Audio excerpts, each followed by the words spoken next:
Welcome to Knowledgeable Aging. I'm your host, Jason Kotar. Joining us today to talk about air travel for the elderly in the time of Corona is Bob Bacheler.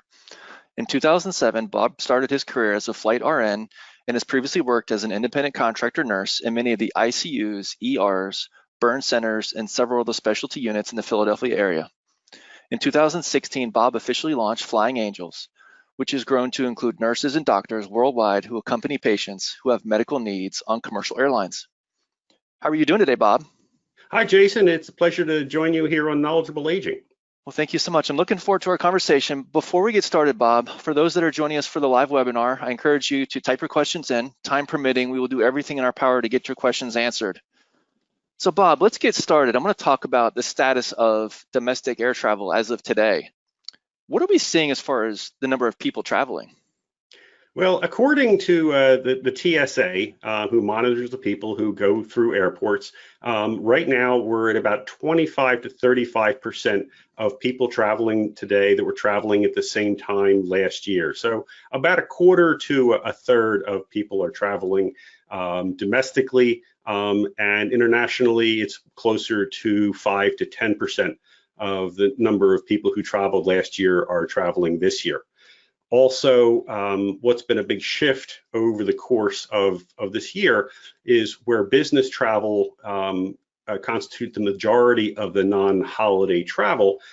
Business travel has all but dried up during this coronavirus pandemic, as a lot of business has gone to electronic format and Zoom conferences.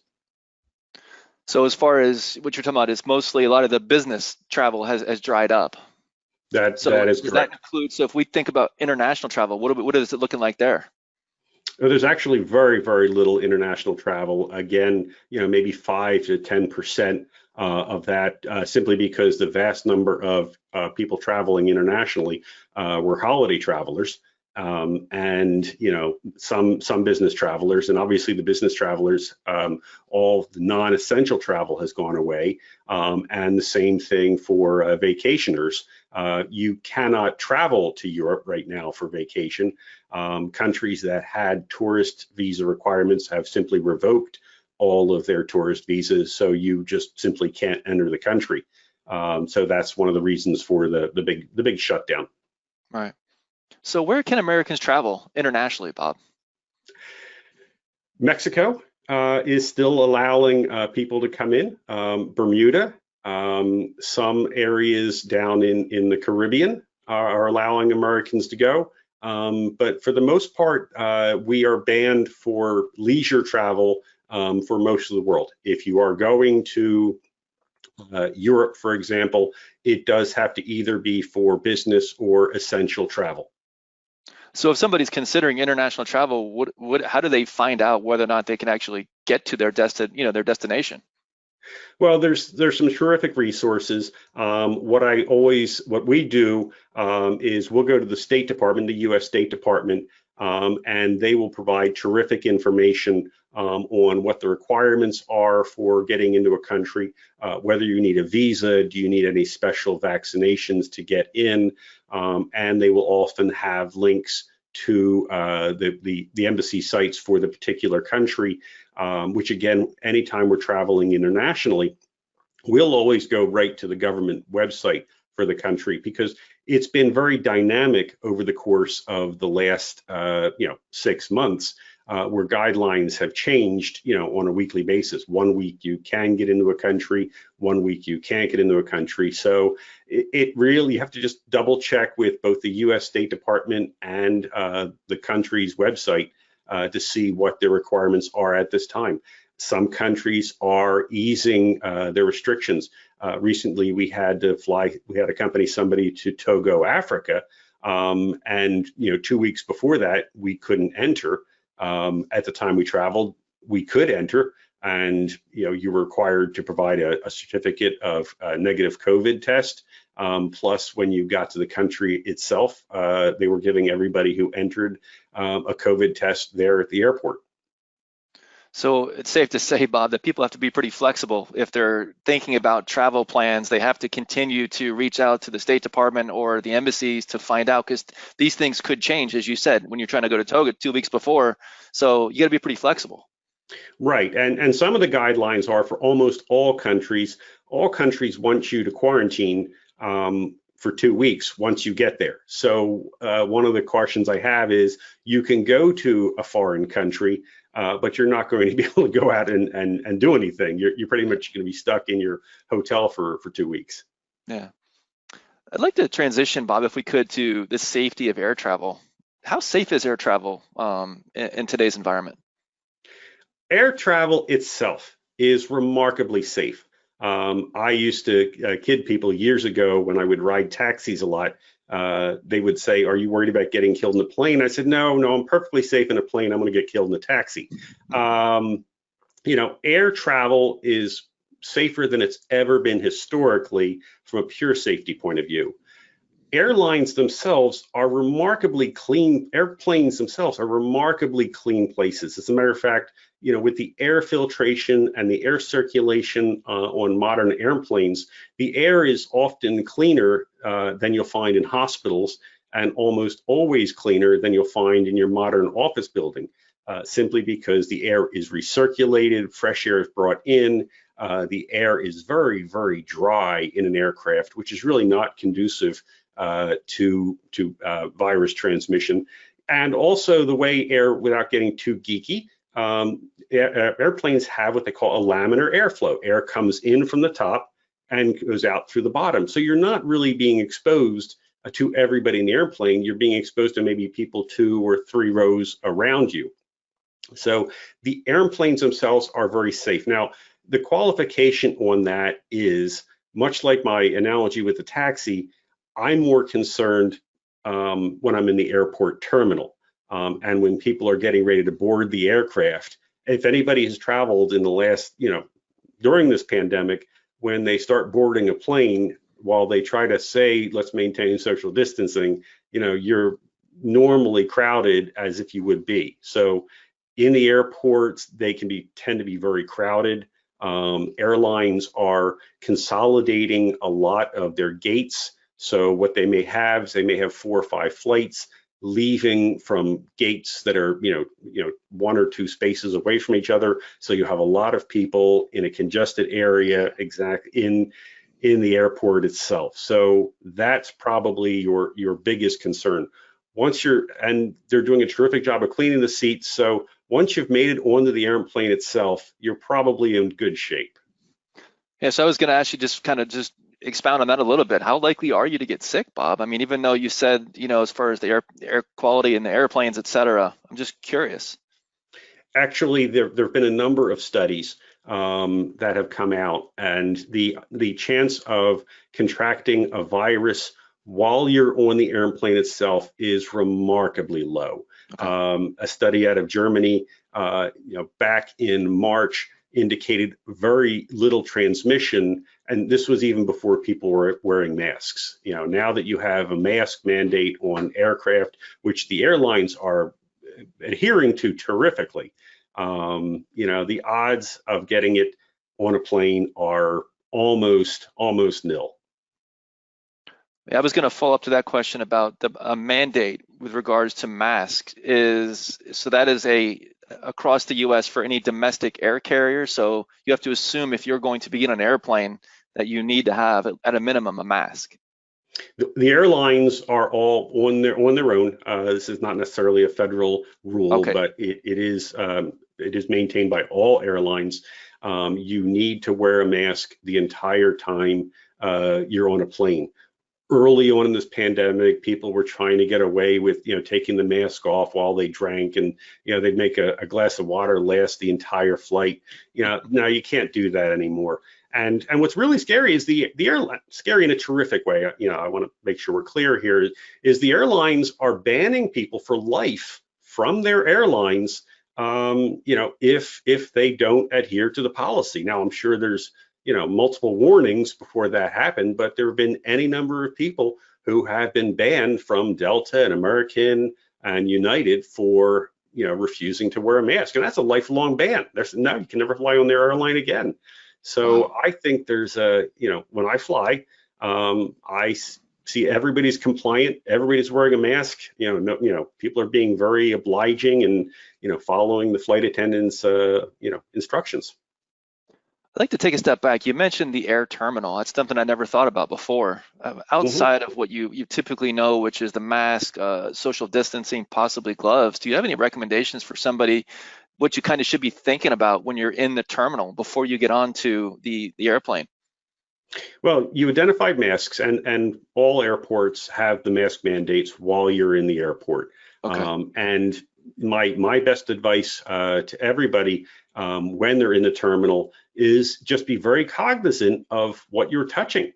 I use the analogy of, let's say you're in a children's amusement park, where every surface that you see, every surface that you touch, assume that it's contaminated, and assume that if you touch something, if you touch a railing, wash your hands.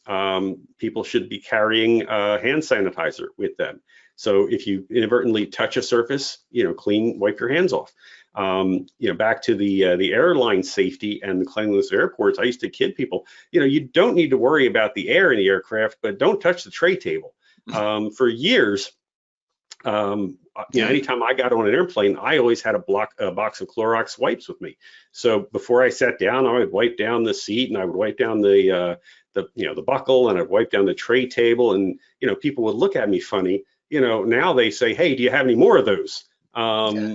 Yeah. But the airlines are doing fantastic jobs, and kudos to them for really doing a great job of cleaning the surfaces of the aircraft. So. Yeah. Let's talk about the cost of air travel. What have you seen as far as the cost of air travel from a year ago as of today?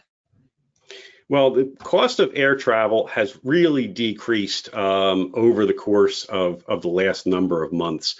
In the initial stages of the pandemic, we were getting on flights, and they might be 15, 20 people on a plane that could handle 80 or 90. What the airlines have done is they've really cut back on the number of flights they're flying, to maybe 35, 40% of the flights they would fly last year. They're flying today. So the airplanes themselves tend to be fuller. At the same time, prices are dramatically less than they were a year ago. We're finding flights from Philadelphia to Florida, first class for $300. Which is really quite inexpensive. The airlines don't have the demand to be able to increase prices. So they're at a point where they really want to fill every seat on every aircraft that they're flying, which is why they're selling these so inexpensively. Yeah. Let's talk a little bit about our aging population. Bob, what are the requirements for our elderly that want to travel? There are a lot of resources that the airports and the airlines provide to people who have any number of disabilities. At the risk of oversimplification, for somebody who wants to travel on a commercial airliner, they do need to be able to tolerate sitting in a seat. Beyond that, there are folks at the airport who simply will take somebody and put them in a wheelchair and take them to their gate. And then there were folks who will assist getting the person onto the aircraft and then get them off. Now, the airlines cannot provide assistance to people, let's say trying to get to the bathroom on a plane and the like. But there will be people who can get people on and off the aircraft. And they're very, very efficient and very pleasant about it. What I always advise people to do is, if you need special assistance getting to your plane or getting to your seat, when you make your reservation, let your airline know. Most airlines now on their website will say, do you need special assistance? Do you need a wheelchair to get to the gate for somebody who can say, can't walk through the entire concourse of the airport, but yet they can walk the, say, 50, 60 feet on the jetway. And then they have people who need assistance getting all the way to the jetway, but can walk the 10, 15 feet to the plane. And then there's people who have no ability to walk whatsoever, and they need assistance getting to the gate, getting down the jetway, and then using a special aisle chair, a special small wheelchair the airlines use to get somebody from the door of the aircraft into their seat. How far in advance should somebody who's taking an aging parent who needs assistance, how far in advance should they start setting up, talking to the airlines? Well, when they make the reservations, that's probably a good time to just let them know. Several of the airlines have special assistance centers where you can simply call in and talk with somebody and say, my mom needs, this kind of assistance or this kind of assistance, and the airline can let them know what they need to do, what they need to bring, what services they can provide, and what services they can't provide. Okay. So I want to talk a little bit more about resources for the aging population who want to travel. Can you go into a little bit of detail as far as what those resources look like and where they can find? Well, there's a number of resources that we list, and if you have the slide that I provided earlier, that might help. The first one, there's a company called Advanced Aeromedic, and I have a link there below for people who need oxygen. Airlines will not provide oxygen to patients who need it, and you cannot bring tanks of oxygen onto an aircraft. So what people need to do is they need to bring battery-operated portable oxygen concentrators, and they need to make sure that they have enough battery power for their entire trip. So aeromedic.com, Advanced Aeromedic is the name of the company, and their website is just aeromedic.com, all one word. They provide rental for portable oxygen equipment, and they can ship the concentrators to where you are, and they'll have it shipped back from where you get to. So they're terrific. For patients that have questions about getting through security, the TSA has what they call the TSA Cares program. And it's a relatively long link, but I would just recommend people Google TSA Cares, C-A-R-E-S, and they'll provide guidance on what you can bring through. Let's say you have special medications that you want to bring through. Let's say you have a service animal. You'll probably want to let both the airline know to see what their requirements are, as well as the TSA, so you can get through security expeditedly. If you have medication that needs to be kept on ice, you can bring that through, but again, best to let the TSA know in advance what you're bringing.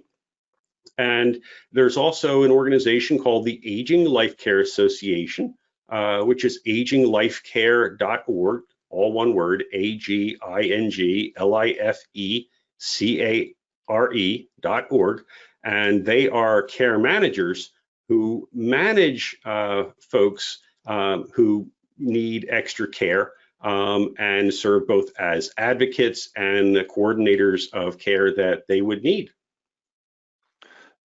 So these links, Bob, are these applicable both for domestic and international travel? Or if somebody has an aging family member or a relative that they're taking international, is there anything else they should be thinking about?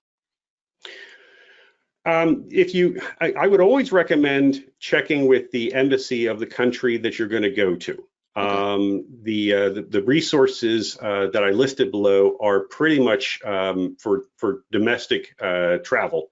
And provide domestic services. The Advanced Aeromedic will provide oxygen concentrators for people who are traveling internationally. They also do it for people who are on cruise lines, so that would be a resource. But the TSA Cares is really kind of limited to getting somebody through security. And I believe the Aging Life Care Association is pretty much domestic here in the US.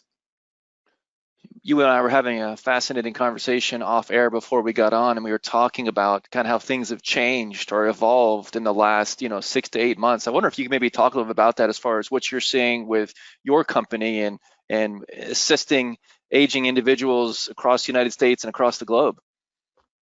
Well, what we do here at Flying Angels is, again, we have doctors and nurses all around the country and around the world who accompany people on the commercial airlines. Prior to COVID, one of the things we were frequently doing is repatriating American citizens who had some kind of accident while overseas, and hopefully they purchased a good medical travel insurance policy. My advice to anybody traveling internationally is buy a medical travel insurance policy. That's not the kind of trip insurance that's going to pay for your ticket. That's the kind of insurance that's going to get you home if you break your leg, have a stroke, have a heart attack, or fall ill in any other way. That's the insurance that's going to get you home, which is the most important part. And that was a good source of business for us. The travel insurance companies would call us and say, hey, we have a member in Florence, Italy who broke her leg. Please get her back to the US. We're not doing so much of that anymore, only because Americans aren't traveling abroad much. What we are doing is we're doing a number of repatriations of foreign nationals to their home country who were here and fell ill. I mentioned Togo, Africa. We had to transport a woman who had a stroke here and was in a hospital for an extended period of time, but the hospital wanted to get her back to her home country of Togo. We've done the same thing to several countries in Africa as well as India. So that's what we've been doing there. A lot of our transports currently are elderly folks who need assistance, domestically. Grandma is in a nursing home in Florida, and she may have dementia or mobility impairment, and the family is concerned about the risk of them traveling to get her and bring her back, and they find it's often easier to just reach out to us, and we'll send one of our nurses down to fly grandma from Florida up to New York or Philadelphia or out to California, anywhere else in the US. Are there any other tips that you can think of as far as outside of like travel insurance? I mean, especially in today's environment where you may go somewhere and then due to restrictions, you may find yourself in a place where I didn't mean to be here this long. Any other tips that what you're seeing that you can maybe tell people? Plan ahead. Plan ahead. Make sure that you've looked at the website for the country. Make sure that you have the contact information for the U.S. consulate or U.S. embassy in any country that you're going to be. Make sure that you have that on you. Make sure that you have duplicates of all of your paperwork, and you keep them in separate spaces. So if you're traveling overseas, take a photograph or take a printout of your passport and keep that separate from where you would normally keep your passport. Just use, if you have a camera, a cell phone, make sure you take pictures of that. Have extra credit cards, so if you lose your wallet, you have credit cards somewhere else. And again, the key is, if you have multiple pieces of luggage or you have multiple travelers, make sure that two different people have them. So if you lose one suitcase, you don't lose everything. I always instruct our staff, take cash. Take a couple $100 in US dollars with you. Small denominations, 5, 10s, 1s, as well. American cash is always a good way to go. It's accepted worldwide. And again, I'm going to go back. Make sure you have the phone numbers for the U.S. consulate. A lot of our nurses will travel with 2 cell phones, just one as a spare backup in the event that your phone drops. It's amazing. Anybody who has broken their cell phone, whether they're traveling internationally or they're traveling domestically, understands the panic of losing that ability to communicate. So a lot of our staff, when traveling, always have a spare cell phone with them. We do a blog at Flying Angels that I would direct people to do, where we have addressed any number of issues as far as people traveling with disabilities, people who need special care. I would direct people to our blog, where I'm sure we'll answer many questions that they have about traveling overseas. Yeah. As you know, Bob, we're starting to see a rise in the number of coronavirus cases. Now, we were talking off air about how your business and air travel basically shut down in March and April. What are the concerns you have with regards to air travel, both domestically and internationally, as we see this spike in cases? It's going to be a dark winter, I believe. While I am an optimist with this vaccine that apparently is tremendously effective, it will not be available, probably until the summer of next year. So I think there are going to be a lot of people who are going to get, unfortunately, get sick between now and then. Will airlines cut back their schedules further? That's distinctly possible. A lot of them are running at bare bones schedules right now. So, I'm not sure we'll see another dramatic cut in the number of flights. But we'll see. I'm not sure that flights will be as full as they are now. Only time will tell that one. I think Yoga Bear said, predictions are often difficult to make, especially about the future. Right. Right.